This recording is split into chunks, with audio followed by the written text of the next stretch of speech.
Much debate goes into the ethnic backgrounds of certain religious figures. Many question the racial makeup of people like Jesus Christ, Muhammad, and Zoroaster.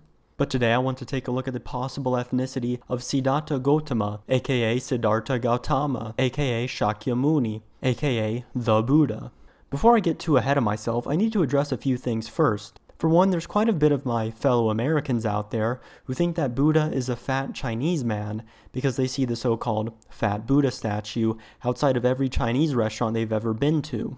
For one, the Buddha was not born in China. And two, that fat guy is actually a completely different person. He was a Chinese Buddhist monk called Budai, and he approximately lived 1500 years after the Buddha existed. I also don't think it's really useful to try to characterize the Buddha as either Nepalese or Indian, as some people try to do. Was he born in what we today would call the country of Nepal?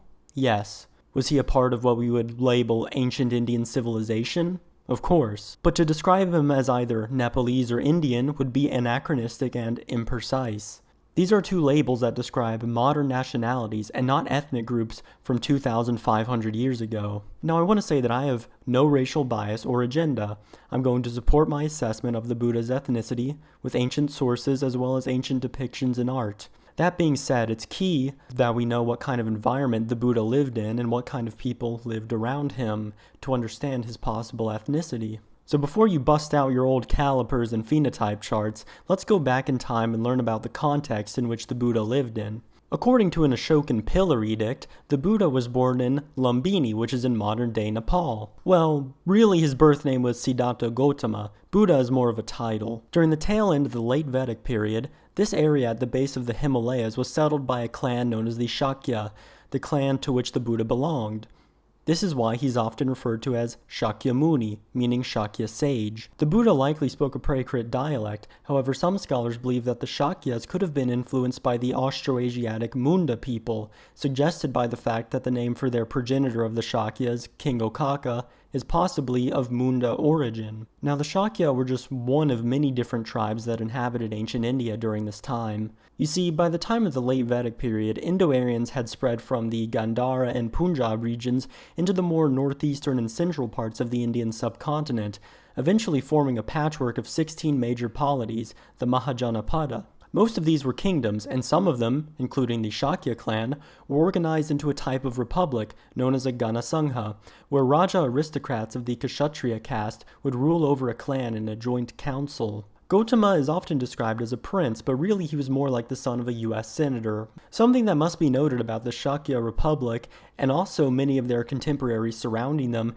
is that they were pretty heterodox when it came to adhering to the Vedic tradition. Not saying the Brahminic caste was non-existent in these late Vedic societies, but it's just to say that they weren't really as powerful as they once were. Now, the Brahminic caste didn't really let go of this grudge against the Eastern territories for a while. In the Manu Smriti, it has this to say about the Videhas, Malas, and Lichavis, who during the time of the Buddha were part of the Vajika Confederacy. From a Vaishya by the females of the royal and the Brahmana castes spring a Magadha and a Videha, and, quote, from a Vratya of the Kshatriya caste, the Gala, the Mala, the Likhivi, the Nata, the Karana, the Kasa, and the Dravida. Now, if you don't know what this is saying, it's basically saying that these groups up near the Himalayas, amongst other groups, were basically either of mixed caste origins or are the result of people of a certain caste becoming Vratyas, which to put simply are like these roving outcasts who have turned their back on the Vedic rites. Given the heterodox nature of the region that the Buddha grew up in,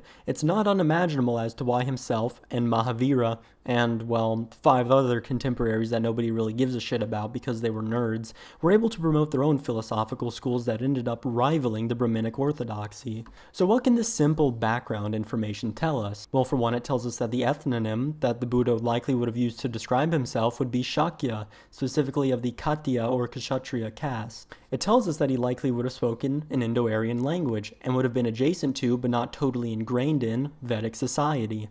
But this doesn't really tell us who the Shakyas really were, or what they looked like. We really know very little about the Shakyas themselves. It hasn't stopped people from speculating, however. Some scholars, mainly Christopher Beckwith, think that the Shakyas were in fact Scythian. I used to believe this myself, but I realized that the evidence is, well, kind of flimsy to say the least. The argument mainly relies on the fact that the word Shakya kind of sounds like Saka, the Saka being a name for Scythians that resided in the steppe and the Tarim Basin region of China. As far as I know, these are just false cognates. Now, I won't say that this is a strict impossibility, but I just find it lacking in evidence. Unfortunately, to find out who the Shakyas were, we can't really rely on genetic evidence because there isn't any. We do have some samples from Nepal that date around to the time of the Buddha. The only problem is that they were from the opposite side of the Himalayas. They had nothing to do with the Shakyas or any Indo-Aryan group. The most relevant samples we would have would probably be the ones from the Swat Valley in the Iron Age. However, I don't really know how relevant these would actually be to the Himalaya region in the late Vedic period. I don't really just want to speculate. So to get more information about the Shakyas and what the Buddha might have looked like, we're going to have to dig into early Buddhist sources as well as art. The Nikayas of the Pali Canon are the oldest sources we have of the Buddha's life and teachings. I'm going to be using the Thomas and Carolyn Rhys David's translations. When thinking about race and caste in the Nikayas, the section that really jumps out to me is the Ambattha Sutta of the Digha Nikaya. The sutta goes something like this. The Buddha was traveling around the neighboring kingdom of Kosala with his disciples when he set up camp outside of this village full of Brahmins. There's this one Brahmin named Ambattha. Ambatta's father, Pokaharasati, instructs Ambattha and some of the other Brahmins to go see Gotama and confirm whether or not he has the 32 characteristics of a great man. Quote, "They have been handed down, Ambattha, in our mystic verses, 32 bodily signs of a great man.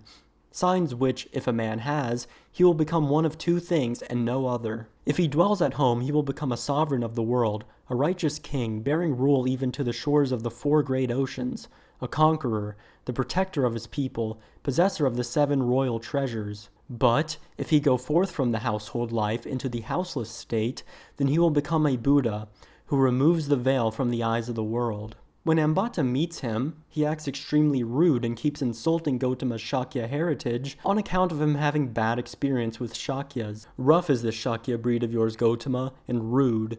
Touchy is this Shakya breed of yours, and violent. Menials, mere menials, they neither venerate, nor value, nor esteem, nor give gifts to, nor pay honor to Brahmins." He also says, quote, "Once, Gotama, I had to go to Kapilavatu on some business or other of Pokarasadi's, and went into the Shakyas Congress Hall. Now at that time there were a number of Shakyas, old and young, seated in the hall on grand seats, making merry and joking together, nudging one another with their fingers. And for a truth, methinks, it was I myself that was the subject of their jokes. And not one of them offered me a seat." So after Ambattha insults his lineage some more, Gotama gets an idea. He decides to ask Ambattha for his family name so that he could know his lineage. Ambattha says that he is a Kanyan. Now, Kanha is a Pali word that translates literally to black or dark. The word in Sanskrit is Krishna. Gotama then has this to say. "Yes, but if one were to follow up your ancient name and lineage, Ambattha, on the father's and the mother's side, it would appear that the Shakyas were once your masters, and that you are the offspring of one of their slave girls. But the Shakyas trace their line back to Okaka the king. Now, Okaka had a slave girl called Disa. She gave birth to a black baby, and no sooner was it born than the little black thing said, 'Wash me, mother, bathe me, mother, set me free, mother, of this dirt, so shall I be of use to you.' Now just as now, Ambattha, people call devils, devils, so then they called devils black fellows, and they said, 'This fellow spoke as soon as he was born. 'Tis a black thing that is born, a devil has been born.' And that is the origin, Ambattha, of the Kanayanas." After he brings this up, the god Indra appears before them, and Gotama says that if Ambattha does not admit to being of a low birth, then he will have Indra split his head open. So Ambattha finally admits it, and his fellow Brahmins are shocked. Gotama just roasted him and exposed him for being of low birth. However, Gotama was the bigger man. He goes on to say more about the story of Kana, and he also has this to say. "You should not, O Brahmins, be too severe to disparage Ambattha in the matter of his slave girl ancestress. That Kana was a mighty seer." It's often speculated that this Kana, the son of the slave girl Disa, is in fact Krishna of the Bhagavad Gita. Something else worth noting about the sutta is that Gautama Buddha actually considers Kshatriyas, the aristocratic warrior caste, to be superior to the Brahmin caste, on account of the fact that a Brahmin would accept a half Kshatriya, half Brahmin into their ranks, but a Kshatriya would not do the same for a half Brahmin. Quote, "Then, Ambattha, whether one compares women with women or men with men, the Kshatriyas are higher and the Brahmins are inferior." Unquote. Quote, "I also," Ambattha say, "the Kshatriya is the best of those among this folk who put their trust in lineage. but he who is perfect in wisdom and righteousness, he's the best among gods and men. In the rest of the sutta, Gotama explains to Ambattha why wisdom can actually trump lineage and caste. And then Pokarisati confirms that Gotama has the 32 marks and is indeed the Buddha, so he decides to become a disciple. I think the sutta is very useful because it confirms a lot of the basic info we know about the Shakyas. They had a congressional organization, they were seen as rude and disrespectful of the Brahmin caste, and they were descendants of King Okaka. They weren't entirely removed from the Vedic tradition, as it appears that the Buddha believed in the Rig Vedic god Indra, referred to as Vajrapani. However, they weren't as strict as the Brahmins. It also gives us some new information that is of use to this topic. For one, it shows that the Buddha considered the Shakyans to be distinct from those who were considered Kanha or black. This implies that they were fair in complexion. However, it is also implied in the sutta that during this time, being dark-skinned was not synonymous with being a demon or demonic, and that obviously the descendants of at least one dark-skinned man, Kanha, had ingrained themselves within the Brahmin caste by this time.